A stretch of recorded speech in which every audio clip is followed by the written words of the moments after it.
नमस्कार और स्वागत है आप सभी का हमारे चैनल पर।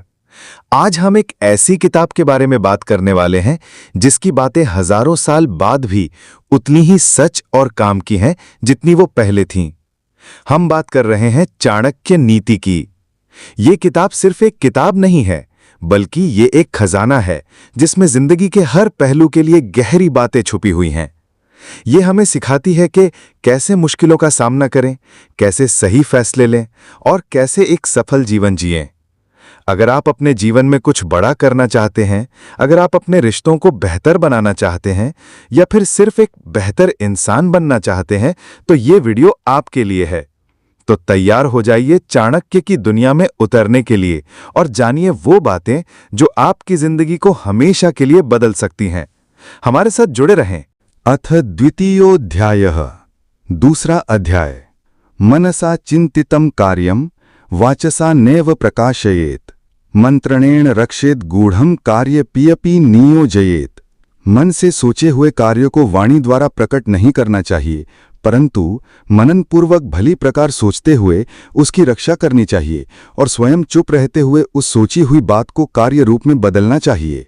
अनृतं साहसं माया मूर्खत्वम अतिलुब्धता अशौचन्वम निर्दयत्वम स्त्रीणाम दोषाः विभावजाः।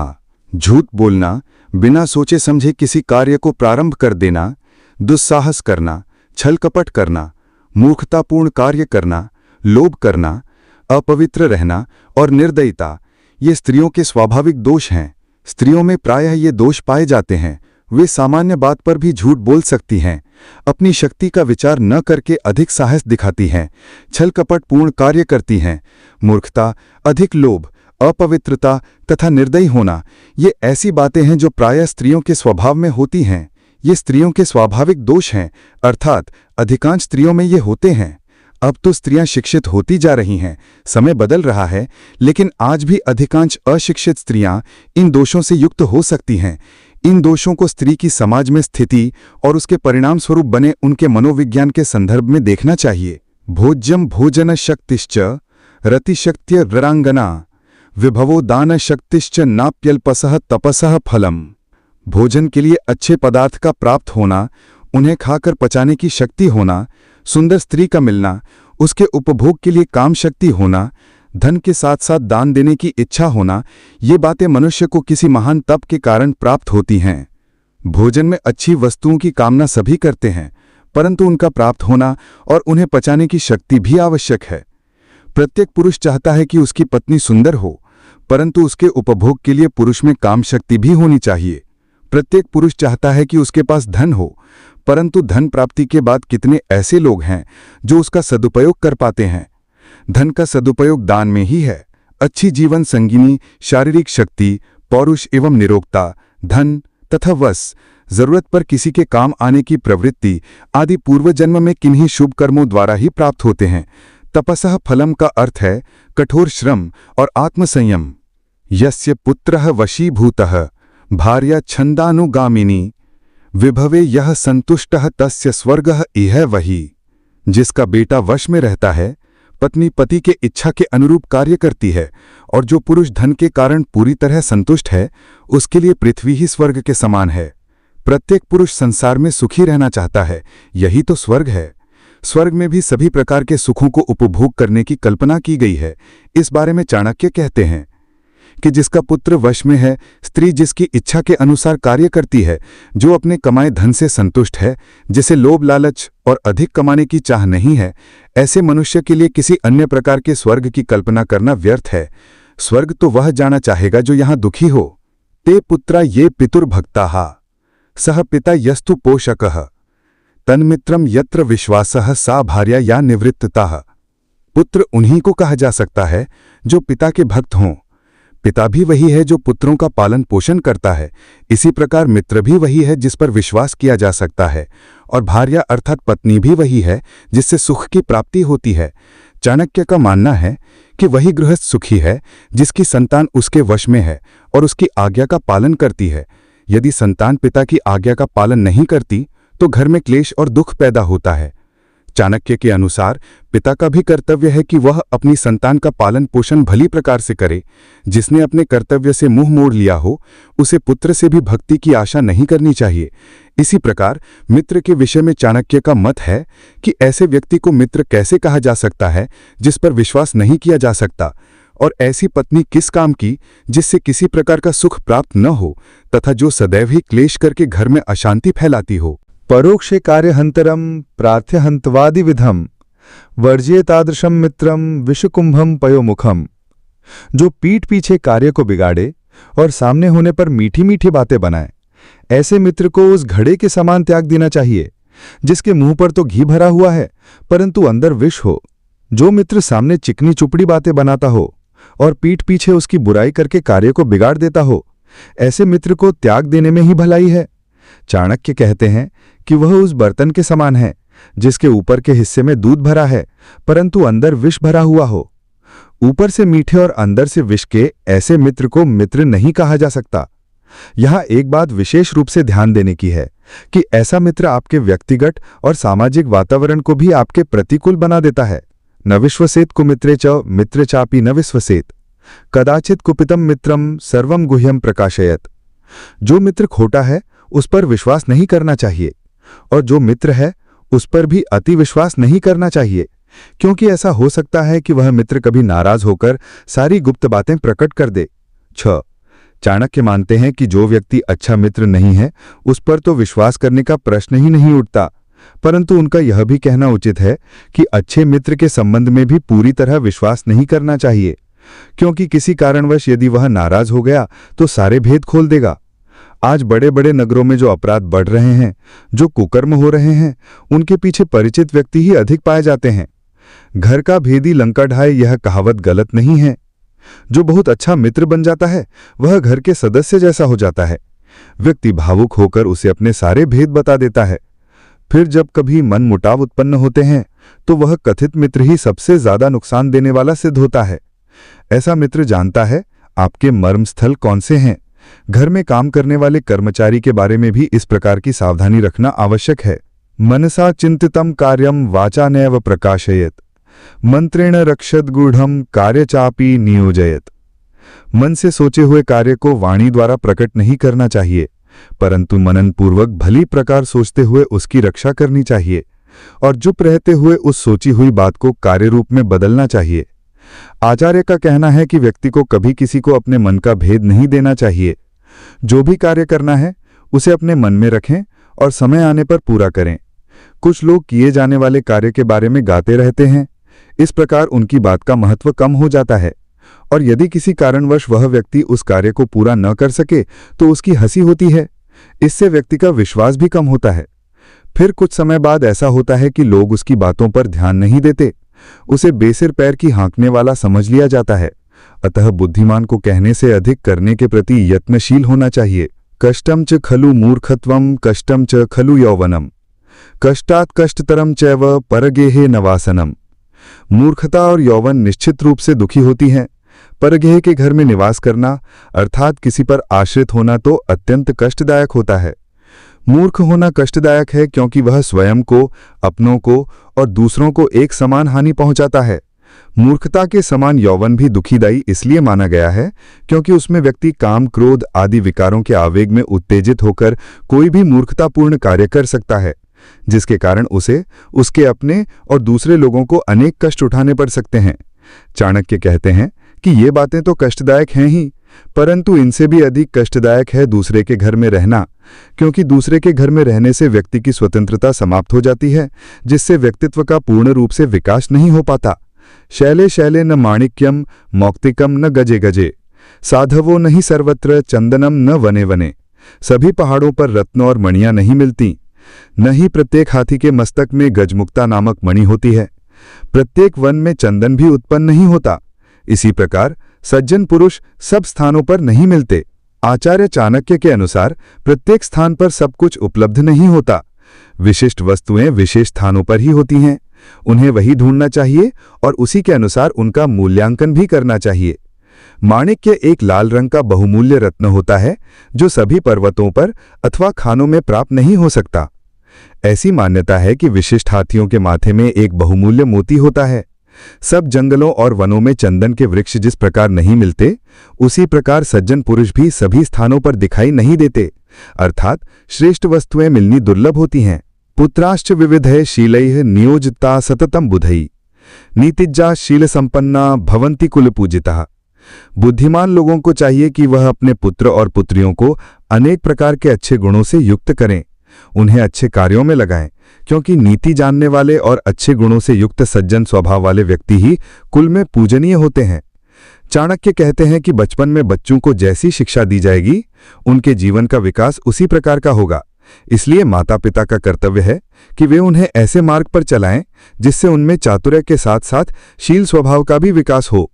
गुणी व्यक्तियों से ही कुल की शोभा होती है। माता शत्रुः पिता वैरी येन बालो न पाठितः न शोभते सभा मध्ये हंस मध्ये बको यथा। वे माता पिता बच्चे के शत्रु हैं जिन्होंने बच्चे को पढ़ाया लिखाया नहीं, क्योंकि अनपढ़ बालक विद्वानों के समूह में शोभा नहीं पाता, उसका सदैव तिरस्कार होता है। विद्वानों के समूह में उसका अपमान उसी प्रकार होता है जैसे हंसों के झुंड में बगुले की स्थिति होती है। 11 केवल मनुष्य जन्म लेने से ही कोई बुद्धिमान नहीं हो जाता, उसके लिए शिक्षित होना अत्यंत आवश्यक है। शक्ल सूरत आकार प्रकार तो सभी मनुष्यों का एक जैसा होता है, अंतर केवल उनकी विद्या से ही प्रकट होता है। जिस प्रकार सफेद बगुला सफेद हंसों में बैठकर हंस नहीं बन सकता, उसी प्रकार अशिक्षित व्यक्ति शिक्षित व्यक्तियों के बीच में बैठकर शोभा नहीं पा सकता। इसलिए माता पिता का कर्तव्य है कि वे बच्चों को ऐसी शिक्षा दें जिससे वे समाज की शोभा बन सकें। लालनाद बहवो दोषः ताड़नाद बहवो गुणः तस्मात् पुत्रं च शिष्यं च ताड़येत्वा न लालयेत। लाल प्यार से पुत्र में बहुत से दोष उत्पन्न हो जाते हैं, उनकी ताड़ना करने से अर्थात दंड देने से उनमें गुणों का विकास होता है। इसलिए पुत्र और शिष्यों को अधिक लाड़ प्यार नहीं करना चाहिए, उनकी ताड़ना करते रहनी चाहिए। 12 ये ठीक है कि बच्चों को लाड़ प्यार करना चाहिए, किंतु अधिक लाड़ प्यार करने से बच्चों में अनेक दोष भी उत्पन्न हो सकते हैं। माता पिता का ध्यान प्रेमवश उन दोषों की ओर नहीं जाता, इसलिए बच्चे यदि कोई गलत काम करते हैं तो उन्हें पहले ही समझा बुझाकर उस गलत काम से दूर रखने का प्रयत्न करना चाहिए। बच्चे के द्वारा गलत काम करने पर उसे नजरअंदाज करके लाड़ प्यार करना उचित नहीं। बच्चे को डांटना भी चाहिए, किए गए अपराध के लिए दंडित भी करना चाहिए ताकि उसे सही गलत की समझ आए। श्लोकेन वा तदार्धेन पादे नैकाक्षरेण वा अबंध्यम दिवसम कुर्यात दानाध्ययन कर्मभिः। व्यक्ति को एक वेद मंत्र का अध्ययन चिंतन अथवा मनन करना चाहिए। यदि वह पूरे मंत्र का चिंतन मनन नहीं कर सकता तो उसके आधे अथवा उसके एक भाग का, और यदि एक भाग का भी नहीं तो एक अक्षर का ही प्रतिदिन अध्ययन करे, ऐसा नीति शास्त्र का आदेश है। अपने दिन को व्यर्थ न जाने दें। अध्ययन आदि अच्छे कार्यों को करते हुए अपने दिन को सार्थक बनाने का प्रयत्न करें। 13 चाणक्य कहते हैं कि मनुष्य जन्म बड़े भाग्य से मिलता है, इसलिए उसे व्यर्थ नहीं जाने देना चाहिए। व्यक्ति को चाहिए कि वह अपना समय अपना दिन वेदादि शास्त्रों के अध्ययन में ही बिताए तथा उसके साथ साथ दान आदि अच्छे कार्य भी करे। महान पुरुषों की विशेषताओं का वर्णन करते हुए कहा गया है कि व्यसनम श्रुतौ अर्थात श्रेष्ठ ग्रंथों का अध्ययन करना उनका व्यसन होता है। कांता वियोगः स्वजनापमानः ऋणस्य शेषः कुनृपस्य सेवा दरिद्र भावो विषमा सभा च विनाग्नि नई नेते दिहन्ति कायम। पत्नी का बिछुड़ना, अपने बंधु बांधवों से अपमानित होना, कर्ज चढ़े रहना, दुष्ट अथवा बुरे मालिक की सेवा में रहना, निर्धन बने रहना, दुष्ट लोगों और स्वार्थियों की सभा अथवा समाज में रहना, ये सब बातें ऐसी हैं जो बिना अग्नि के ही शरीर को हर समय जलाती रहती हैं। जीते जी चिता का अनुभव करने की स्थिति है ये। सज्जन लोग अपनी पत्नी के वियोग को सहन नहीं कर सकते।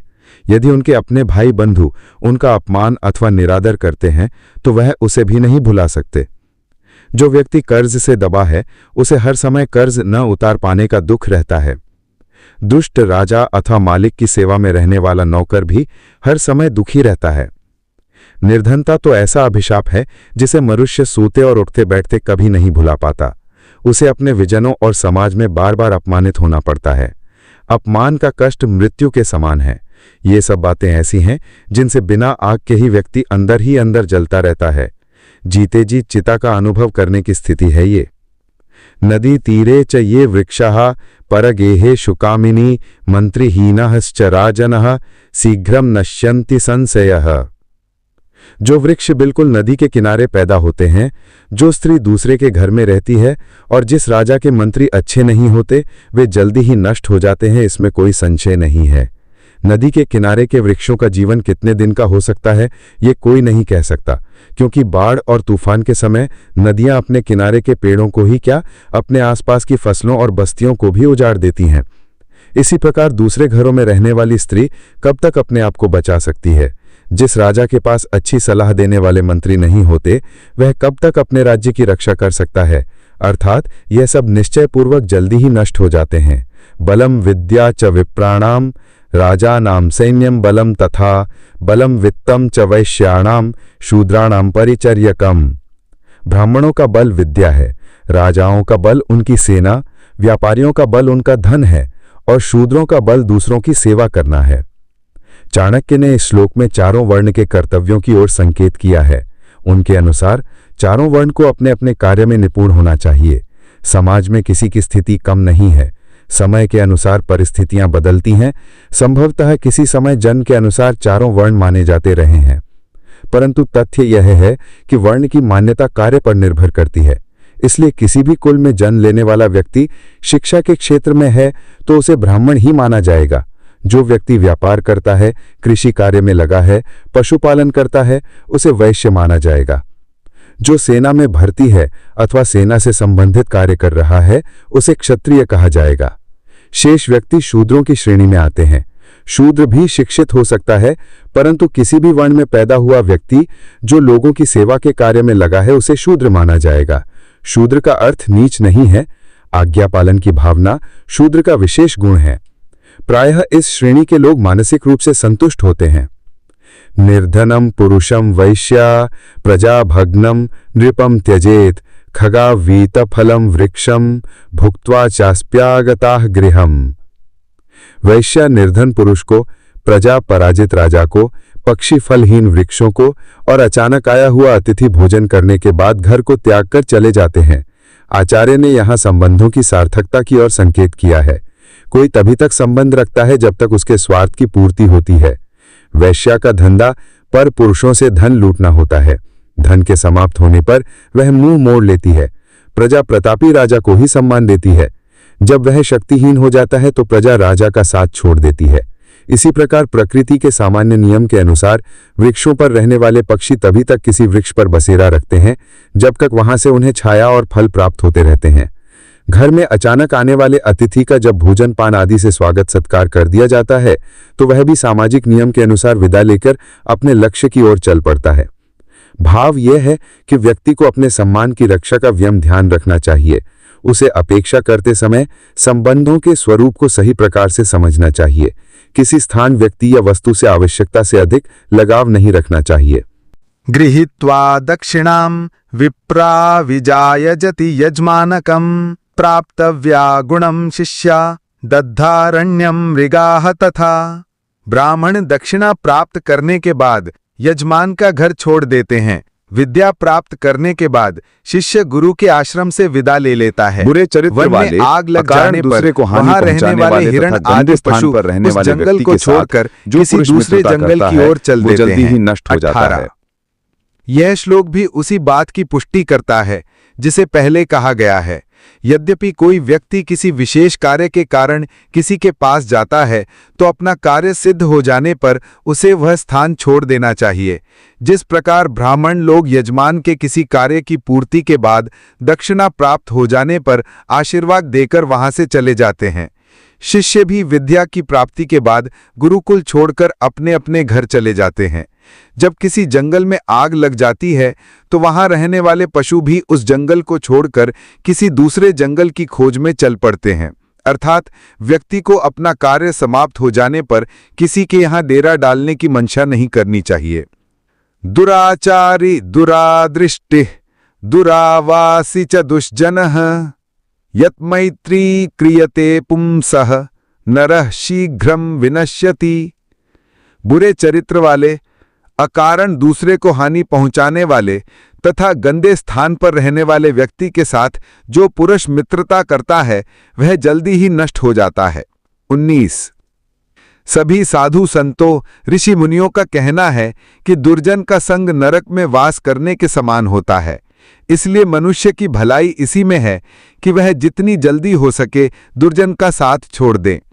आचार्य ने यहाँ यह भी संकेत किया है कि मित्रता करते समय यह भली प्रकार से जांच परख लेना चाहिए कि जिससे मित्रता की जा रही है उसमें यह दोष तो नहीं है। यदि ऐसा है तो उससे होने वाली हानि से बच पाना संभव नहीं, इसलिए ज्यादा अच्छा है कि उससे दूर ही रहा जाए।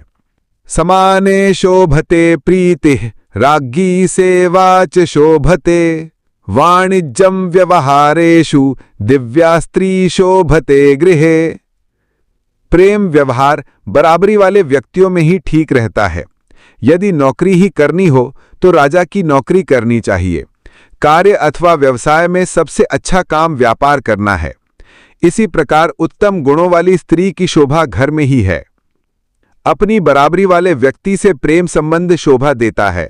असमानता सामने आए बिना नहीं रहती, तब प्रेम शत्रुता में बदल जाता है। इसलिए क्यों न पहले ही ध्यान रखा जाए। इसी प्रकार यदि व्यक्ति को नौकरी तथा किसी सेवा कार्य में जाना है तो उसे प्रयत्न करना चाहिए कि सरकारी सेवा प्राप्त हो, क्योंकि उसमें एक बार प्रवेश करने पर अवकाश प्राप्त होने तक किसी विशेष प्रकार का झंझट नहीं रहता। फिर वह निर्दिष्ट नियमों से संचालित होता है, ना कि किसी व्यक्ति विशेष के आदेशों से। यदि अन्य कार्य करना पड़े तो व्यक्ति अपना ही कोई रुचि का व्यापार करे। गुण युक्त स्त्री से घर की शोभा है और घर में अपनी मर्यादाओं और कर्तव्यों का पालन करते हुए स्त्री भी अपने सद्गुणों की रक्षा कर सकती है। इस अध्याय के प्रारंभ में ही स्त्रियों की ओर ध्यान दिलाया गया है। देखा जाए तो दोष तो सभी में होता है। कुछ के पास अनेक पदार्थ होते हैं परंतु वे या तो उनका उपभोग नहीं जानते अथवा फिर उनमें उपभोग की शक्ति नहीं होती। इस अध्याय में यह भी बताया गया है कि कौन सा परिवार सुखी रहता है। सुख उसी परिवार को प्राप्त होता है जहां सब एक दूसरे का सम्मान करते हैं, एक दूसरे में श्रद्धा रखते हैं, अर्थात पुत्र को पिता और पिता को पुत्र का ध्यान रखना चाहिए। ये संसार बड़ा विचित्र है। कुछ लोग ऐसे भी होते हैं जो सामने तो मीठी बातें करते हैं परंतु पीठ पीछे बुराइयां करते हैं। ऐसे लोगों से बचना चाहिए। चाणक्य तो यहाँ तक कहते हैं कि मन से सोची हुई बात का वाणी से भी उल्लेख नहीं करना चाहिए, अर्थात अपना रहस्य अपने मित्र को भी नहीं बताना चाहिए। मूर्खता तो कष्टदायक होती ही है। जवानी और दूसरे के घर में आश्रित होकर रहना भी भारी दुख देने वाला होता है। उसके साथ यह भी ध्यान में रखना चाहिए कि श्रेष्ठ और उत्तम वस्तुएं तथा सज्जन लोग सब स्थानों पर प्राप्त नहीं होते। चाणक्य ने बार बार इस बात पर जोर दिया है कि माता पिता को चाहिए कि वे अपनी संतान को गुणवान बनाएं, उनका ध्यान रखें और उन्हें बिगड़ने ना दें। आचार्य कहते हैं कि व्यक्ति को चाहिए कि वह अपना समय सार्थक बनाए, अच्छा कार्य करे। इसके साथ उनका कहना है कि सब लोगों को अपना कार्य अर्थात कर्तव्य पूरा करना चाहिए। कौटिल्य ने मनुष्य को बार बार सचेत किया है कि उसे वास्तविकता समझनी चाहिए, गफलत में नहीं रहना चाहिए। उसे यह ज्ञात होना चाहिए कि वेश्या का प्रेम एक धोखा है, इसलिए उसे इस प्रकार की स्त्रियों तथा दुष्ट पुरुषों से बचना चाहिए। उसे चाहिए कि वह प्रेम और मित्रता अपने बराबर वालों से ही रखें।